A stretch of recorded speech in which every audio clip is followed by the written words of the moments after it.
우리 주신 말씀 마가복음 1장 14절에서 20절까지의 말씀을 통해서 나를 따라오라 라는 제목으로 주님 주신 은혜를 함께 나누도록 하겠습니다. 청년 스승의 주일입니다. 5월은 가정의 달이기도 하고요, 또 어버이에 대한 감사와 더불어서 스승, 우리 선생님들을 향한 그런 감사의 마음을 또 전하는 그런 달이기도 합니다. 인생에 가르침을 줄 수 있는 스승이 있다는 건 참 복된 일입니다. 좋은 스승을 둔다는 것만큼 귀한 또 선물이 없습니다.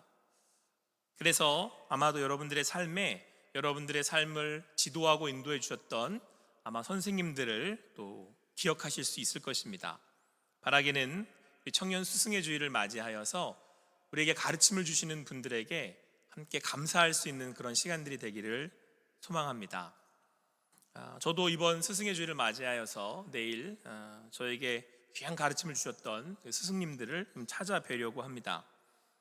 그런데 여러분, 한번 생각을 해보면 인생에 있어서 가르침을 받아 내 인생을 세워간다고 했었을 때 나에게 가르침을 주시는 분들은, 귀한 가르침을 줬던 분들은 여러분이 계셨음을 기억할 수 있습니다. 왜냐하면 지금 제가 여기서 이렇게 무엇인가를 하고 살아가고 있다는 것 자체가 제가 인생을 때로는 여러 삶에 대해서 배웠기 때문이라는 걸 증거하고 있기 때문에 그렇습니다. 그러니까 교사뿐만 아니라 선생님들뿐만 아니라 우리 인생의 그 스승들은 여러분의 삶의 자리마다 하나님이 보내주시는 하나님의 그 선지자로, 때로는 가르치는 자로 우리에게 만나게 하셨다라는 겁니다. 그래서 제가 여기 있음을 믿습니다. 그래서 그것이 하나님의 은혜인 줄 압니다. 오늘 그 스승들께 좀 감사할 수 있는, 선생님들을 생각하며 감사할 수 있는 여러분과 제가 되기를 축원합니다. 그래서 오늘 우리 스승의 주일을 맞이하여서 가르치고 또 영혼들을 돌보는 우리 교사들을 축복합니다. 예수님께서는 우리의 참 스승이 된다고 성경은 우리에게 말씀해주고 있습니다. 그런데 한 가지 재밌는 사실은요, 우리가 보통 스승과 제자라고 했었을 때 유명한 선생님들, 스승들의 제자들은 어떻습니까? 보통 스승이 제자를 찾아갑니까? 제자가 스승을 찾아갑니까? 그렇죠? 대부분 다 제자가 스승을 찾아가죠. 그런데 독특하게 우리의 스승 되시는 예수님은 우리를 찾아오셨다라고 성경은 말씀하고 있습니다. 오늘 성경은 그 예수님께서 제자들을 부르시는 그런 말씀의 내용들이 나오고 있습니다. 특별히 오늘 14절, 15절에는 이렇게 말씀합니다. 함께 읽겠습니다. 시작. 요한이 잡힌 후 이르시되 때가 찼고 하나님의 나라가 가까이 왔으니 회개하고. 아멘. 예수님께서 이제 갈릴리에 가셔서 복음을 전파하셨습니다. 하나님 나라의 복음을 전하셨습니다. 그렇게 제자들을 이제 부르시게 되는데요, 이때가 언제였느냐? 성경은 요한이 잡힌 후에 이렇게 말씀하고 있습니다. 여러분, 요한이 잡혔다고 하니까, 요한이 감옥에 갇혔다고 하니까 요한은 무슨 잘못을 저질렀나? 또 요한에게 이런 안 좋은 일이 있는 걸 보니까 요한은 이제 어떻게 되려나? 이제 이런 궁금증이 들지 않습니까? 자, 그런데 우리가 앞서서 말씀들을 살펴보면 여러분, 요한은 당대의 예수님의 인기와 명성을 앞서는 사람이었습니다. 그러니까 요한은, 우리가 아시는 분들은 약대 털옷을 입고 가죽띠를 띠고 메뚜기 석청을 먹으면서 광야에서 외치는 자의 소리였다라고 알고 있습니다. 회개의 말씀을 전할 때 어떻게 했습니까? 각지에서 사람들이 그 광야로 몰려들었습니다. 구약에서 말씀하시는 하나님의 나라의 그 메시아, 그리고 하나님 나라의 그 도래를 기대하는 이들이 말씀을 듣고자 세례 요한에게 모여들었던 겁니다. 그리고 모두 다 세례 요한에게 머리를 꿇고 세례를 받았습니다. 그렇게 하나님의 나라가 곧 임할 것 같은 소망을 사람들에게 품게 했던 사람이 세례 요한이었습니다. 실제로 수많은 사람들이 따랐고요, 그리고 그의 제자들이 있었습니다. 자, 그런데 그런 세례 요한이 이렇게 고백을 합니다. 요한복음 3장 30절 말씀에 그는 흥하여야 하겠고 나는 쇠하여야 하리라. 요한의 상황들을 본다면 사실은 이런 요한의 반응, 이런 행동은 쉽게 납득이 되지 않습니다. 실제로 요한이 세례를 베풀었을 때 그 자리에 예수님이 나오셨습니다. 그런데 요한이 자기에게 세례를 받으러 오신 예수님에게 이렇게 이야기합니다. 누가복음 3장 16절 말씀에 요한이 모든 사람에게 대답하여 이르되 나는 물로 너희에게 세례를 베풀거니와 나보다 능력이 많으신 이가 오시나니 나는 그의 신발끈을 풀기도 감당하지 못하겠노라. 그는 성령과 불로 너희에게 세례를 베푸실 것이요. 여러분, 지금 이 상황을 본다면 지금 세례는 누가 누구에게 베풀고 있어요? 세례 요한이 예수님께 베풀잖아요. 그러면은 지금 이 되어진 일들을 볼 때 지금 우리 인간적으로 생각할 때는 누가 누구 위에 있는 것처럼 보여요? 세례 요한이 예수님 위에 있는 것처럼 보이잖아요. 그러니까 예수님께 세례 요한이 세례를 베푼 겁니다. 더군다나 지금 대부분의 사람들은 누구를 추앙하고 따르고 있어요? 세례 요한을 따르고 있어요. 지금 예수님은 아직 변변한 제자도 한두 명 없어요. 모든 사람들, 그리고 내노라는 사람들이 지금 다 세례 요한을 따라요. 그런데 여러분, 세례 요한이 뭐라고 얘기합니까? 그는 흥하여 하겠고 나는 쇠하여 하리라. 그리고 실제로 세례 요한이 이제 감옥에 잡혔을 때에 제자들이 어떻게 해야 되는지 몰라서 우왕좌왕하니까 세례 요한이 어떻게 합니까? 가르쳐줘요. 다 예수한테 가라고, 예수를 따라가라고. 쉬운 일이 아닙니다. 내가 가진 명성, 나를 따르는 사람들을 다 예수께로 이렇게 안내해주고 있는 거예요. 물론 성경은 분명히 이렇게 말씀하고 있습니다. 마가복음 1장 3절에 광야에 외치는 자의 소리가 있어 이르되, 세례 요한이죠, 너희는 주의 길을 준비하라, 그의 오실 길을 곧게 하라. 세례 요한은 그 예수님의 길을 준비하는 사람이었습니다. 말씀하신 구약의 말씀을 따라서 그의 오실 길을 곧게 하는 사람이었습니다. 그러니까 여러분, 오늘 세례 요한이 사람들에게 여기 주목 이렇게 부르는 거예요. 여기 다 보세요. 그리고는 그 모든 사람들을 지금 누구에게로 안내하는 거예요? 예수 그리스도에게로 안내했던 것입니다. 왜 그렇습니까? 사랑하는 성도 여러분, 우리의 참 스승은 예수 그리스도이시기 때문에 그렇습니다. 이 세상에 어떤 지식을 가졌든, 얼마만큼 능력이 있든, 얼마만큼 훌륭한 사람이든 과는 관계없이 오늘 성경은 우리의 참 스승은, 참 인도자는 예수 그리스도라고 우리에게 말씀해주고 있습니다.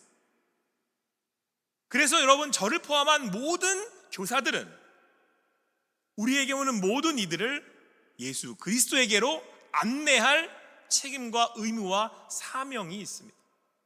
우리의 참 스승은 예수 그리스도이십니다. 우리의 삶을 온전히 인도하실 분은 오직 예수 그리스도이십니다. 저는 가르치는 이 사역들을 감당하고 있기 때문에 지금까지의 사역들을 통해서 만났던 이런 여러 우리 성도님들, 우리 청년들에게 스승의 달만 되면 이렇게 감사와 또 여러 이 안부를 전해 듣습니다. 저도 사람인지라 참 감사하고 너무너무 고맙습니다. 감격스럽고 감동스럽습니다. 한 사역을 잘 감당하고 있는 그 전도사님이 한 분이 계십니다. 제가 초창기에 청년 사역을 했었을 때 담당했던 청년부의 청년이었는데 지금은 어느덧 이제 3호로, 그리고 아주 능력 있는 찬양 인도자로 사역을 감당하고 있습니다. 연락이 왔어요. 내용 이러이러해서 저한테 감사하다고. 제가 고맙다고 하면서 이렇게 답을 했습니다. 우리의 참 스승 되시는 예수님으로 인해서 이런 선물을 받게 하시니 얼마나 감사한지, 그리고 함께 하나님의 나라를 위해서 헌신할 수 있어 얼마나 기쁘고 또 감격스러운지 많이 고맙다고, 참 고맙다고, 참 감동스럽다고 메시지를 보냈습니다. 사랑하는 성도 여러분, 나는 쇠하여 하겠고 우리 예수님은 흥하여야 합니다. 우리 목사인 저는, 유경호 목사는 쇠하여야 하고 예수님은 흥하여야 합니다.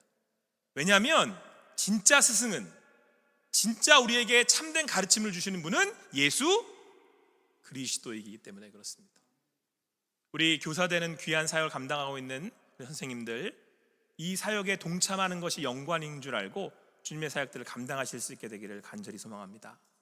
우리의 참 스승은 예수 그리스도이십니다. 여러분, 얼마나 영광스러워요.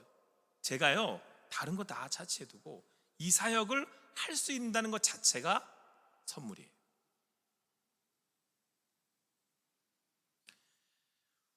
오늘 예수님께서 우리에게 참 스승이 되셔서 제자들을 부르러 오셨다라고 말씀하고 있습니다.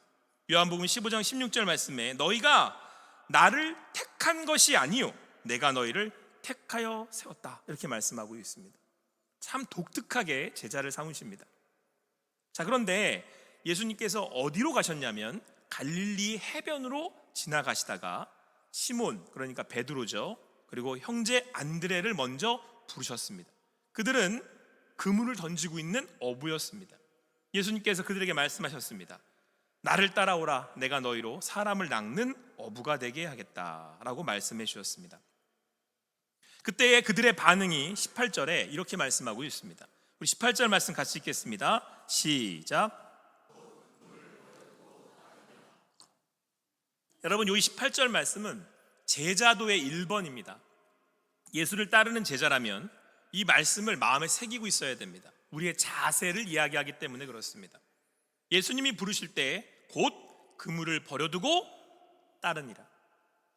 여러분, 어부에게 있어서 그물은 뭡니까? 전부입니다. 그물은 나의 생사를 나의 삶을 이끌어가는 가장 중요한 도구입니다. 이 그물에 우리 자녀들, 우리 가족들이 삶이 달려 있습니다. 내 인생이 여기 있다라고 해도 과장은 아닙니다. 어부에게는 그물은 가장 중요한 겁니다. 그런데 오늘 성경은 이 부분에 명확하게 메시지를 전달하고 있습니다. 곧 그물을 버려두고 따르니라. 제자들은, 예수를 따르는 제자들은 내가 원하는 거, 내가 하고 싶은 거, 내가 가진 것이 먼저가 아닙니다. 이건 두 번째로 밀어두고 내 삶의 가장 앞에 예수를 두고 따르는 것, 따르는 이들을 제자라고 말씀합니다. 우리의 참 스승이 예수 그리스도이심을 믿습니다. 그래서 우리 앞에 아무것도 없어야 돼요. 오직 예수 그리스도가 계셔야 돼요. 이걸 제자도라고 합니다. 이게 예수를 따르는, 예수를 믿는 이들의 제자의 삶의 방식이에요.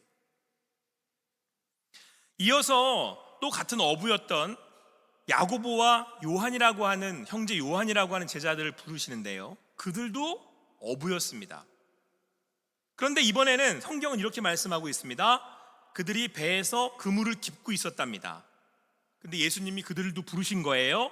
그랬더니 그 아버지 세베대를 품꾼들과 함께 배에 버려두고 예수를 따라가니라. 여러분, 아마도 모르겠습니다만 이 말씀으로 볼 때 이 야고보와 요한은 조금 제법 큰 선주가 되는 그런 집안이었던 것 같아요. 왜냐하면 품꾼들도 있었다고 하는 거 보니까 배를 가지고 있었고 부리는 사람들도 있었던 겁니다. 그런데 오늘 그 세베대 아들 야고보와 그 형제 요한이 어떻게 했대요? 아버지 세베대를 품꾼들과 함께 배에 버려두고 해요. 여러분, 이 아버지를 떠난다는 건 뭐예요? 모든 이 세상의 어떤 유익, 나의 어떤 삶의 그 뿌리, 근원, 원동력, 이거를 그냥 끊고 따른다라는 얘기를 하고 있는 거예요. 그런데 그렇게 나에게 있어서는 없어서는 안 될 그 아버지를 버려두고, 나에게 있는 나를 먹여 살리는 품꾼들을 버려두고 예수를 따른다는 겁니다. 전적으로 예수 그리스도를 의지한다는 얘기입니다. 전적으로 나의 삶의 기준을 예수님께 둔다라는 말씀입니다. 사랑하는 성도 여러분, 예수를 믿는다는 건, 예수를 따른다는 건 나의 판단과 내 생각을 뒤로 하고, 내 안에 있는 것들을 뒤로 하고 나는 죽고 내 안에 예수님이 사십니다라는 그 믿는 믿음으로 예수를 따르는 자들, 그들을 제자라고 부릅니다. 여기에 동의할 때 나는 그리스도인이 되는 겁니다. 그런데 여러분, 아이러니한 건 뭔지 아세요? 제자들이 아주 그냥 결기 있게 예수님을 따릅니다. 그러니까 우리는 무슨 생각을 합니까? 이게 제자지. 제자란 모름지기 결단하고 주님 앞에 모든 것 내어놓고 내가 들고 있는 그물을 버려두고 내 사랑하는 아버지를 버려두고 오직 예수를 따르는 거지. 이렇게 의지를 가지고 결기 있게 예수님을 따랐습니다. 그런데 여러분, 결론을 얘기하자면 이 제자들이 나중에 어떻게 합니까? 가룟 유다가 팔고 베드로는 부인하고 저주하고 제자들은 다 예수를 떠나요. 배신합니다. 오늘 여러분과 제가, 여기 지금 베드로와 그 제자들이 예수 그리스도의 제자가 될 수 있었던 이유는 뭔지 아십니까? 그들이 결기 있게 예수를 따랐기 때문이 아닙니다. 그들이 대단한 능력과 의지를 가지고 예수의 제자가 된 게 아닙니다. 여러분들 기억하시겠지만 오늘 여기 지금 예수님이 베드로를 갈릴리 바다로 부르러 오셨습니다. 예수님이 베드로에게 이렇게 말씀하셨어요. 베드로야, 너 나중에 나 3번 모른다고 부인할 거다. 베드로가 이렇게 얘기합니다. 예수님, 여기 있는 사람들은 다 당신 부인해도 나는 예수님을 부인하지 않을 겁니다. 버리지 않을 겁니다. 그랬는데 예수님의 말씀대로 닭 울기 전에 3번 모른다고 부인했습니다. 근데 예수님이 그 베드로에게 먼저 뭐라고 하셨습니까? 너 나중에 디베라 가서 다시 나보자. 그리고 배신하고 떠난 베드로를 다시 부활하신 예수님이 디베랴, 거기가 어디냐면 여기 베드로를 부른 갈릴리 해변이었어요. 여기 가서 다시 예수님이 베드로를 만나십니다.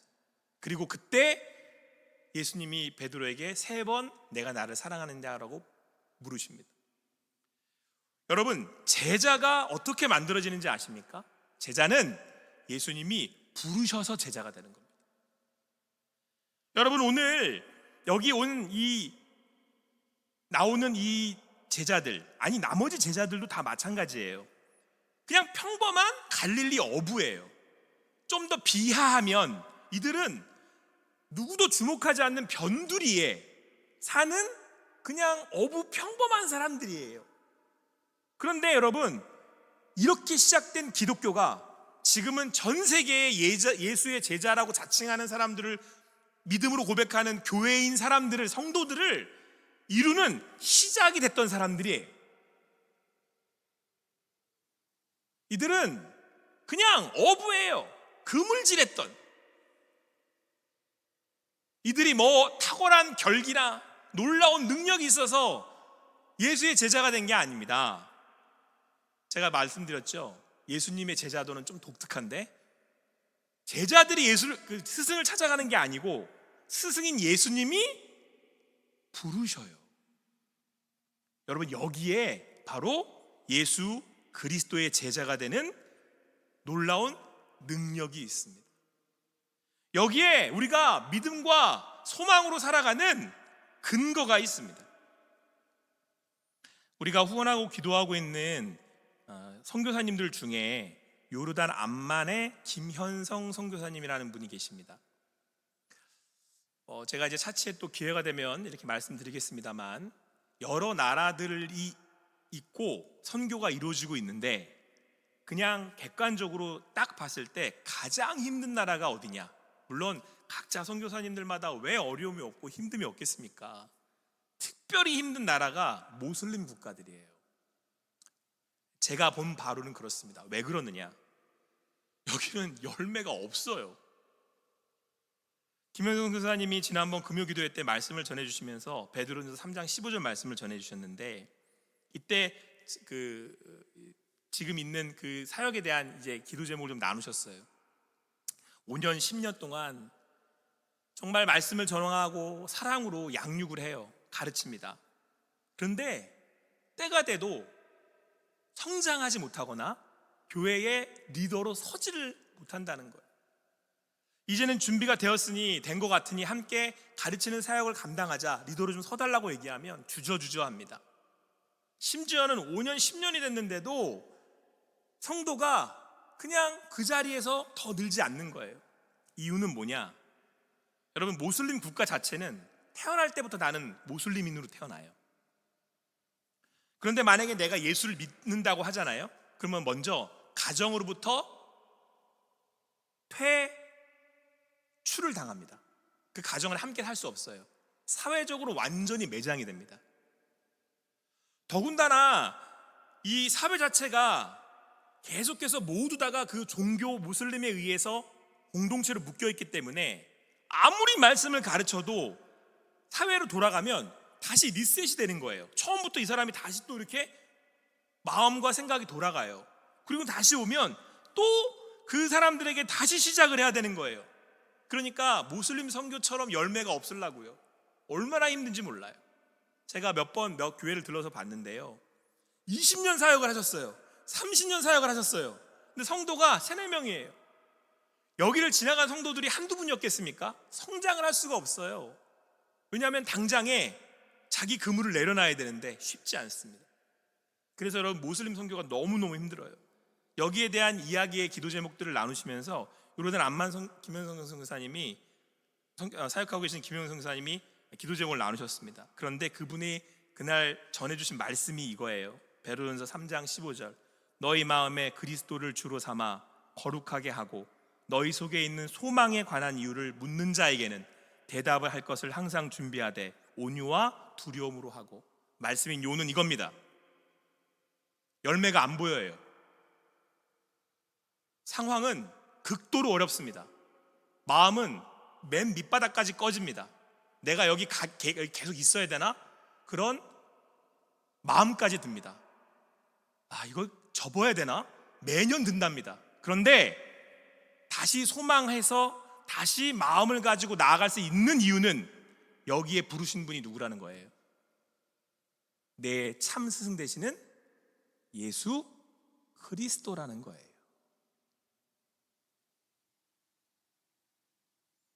사랑하는 성도 여러분, 예수님이 보세요. 제가 예수를 따른다 그런 게 아니에요. 예수를 믿으면 우리는 다 알아요. 그분이 나를 부르셨다.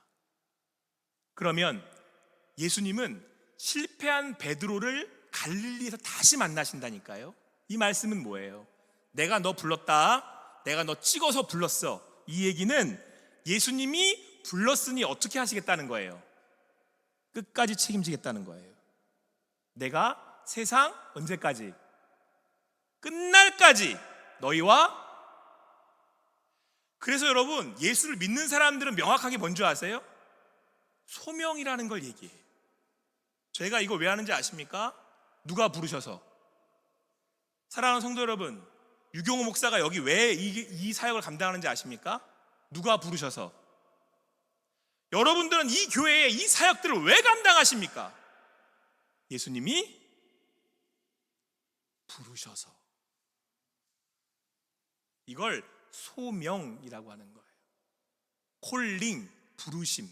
다른 종교에는 없어요. 오직 예수가 나를 선택해서 부르셨음을 믿습니다. 여기에 우리의 능력이 있고 여기에 우리의 결기가 있습니다.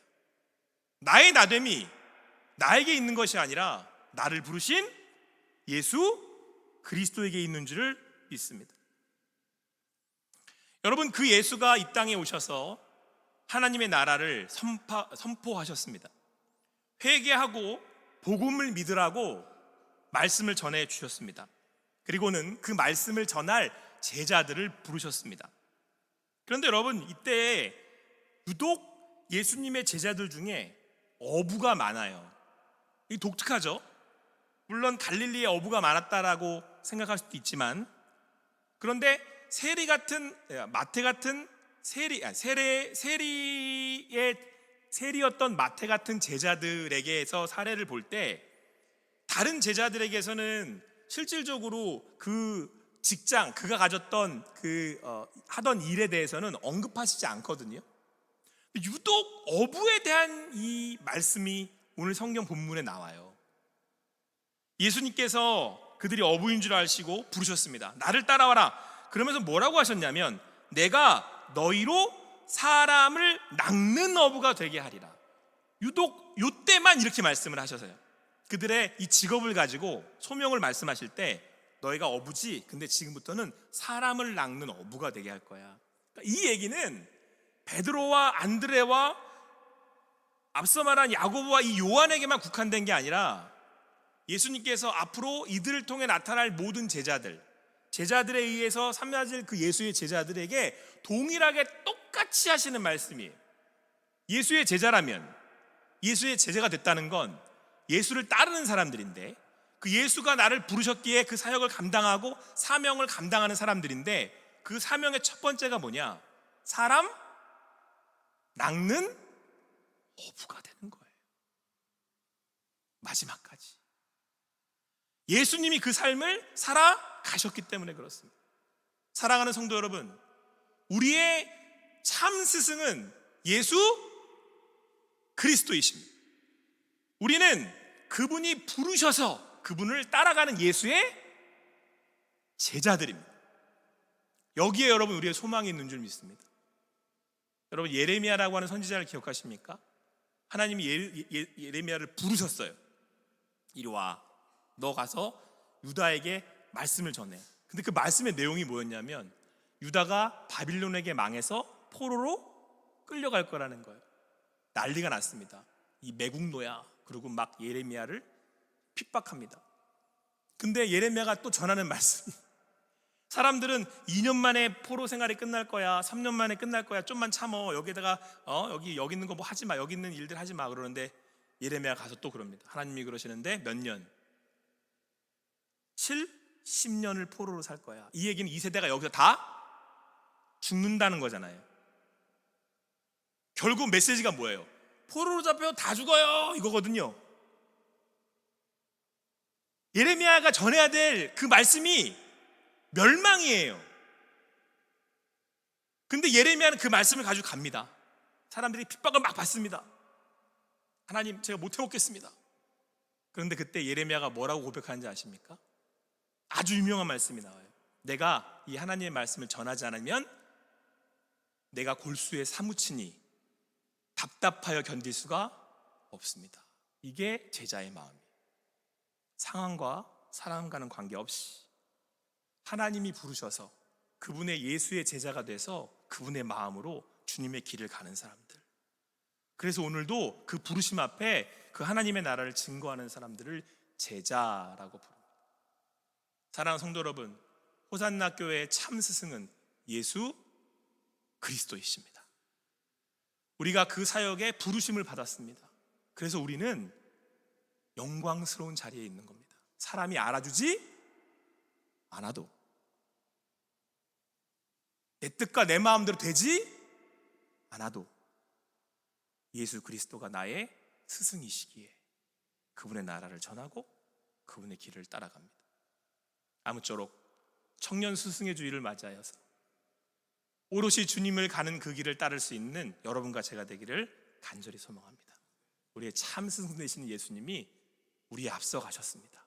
우리의 교회에 진짜 참 교사 되시는 예수님을 따라, 스승 되시는 예수님을 따라 함께 가는 여러분과 제가 되기를 간절히 소망합니다.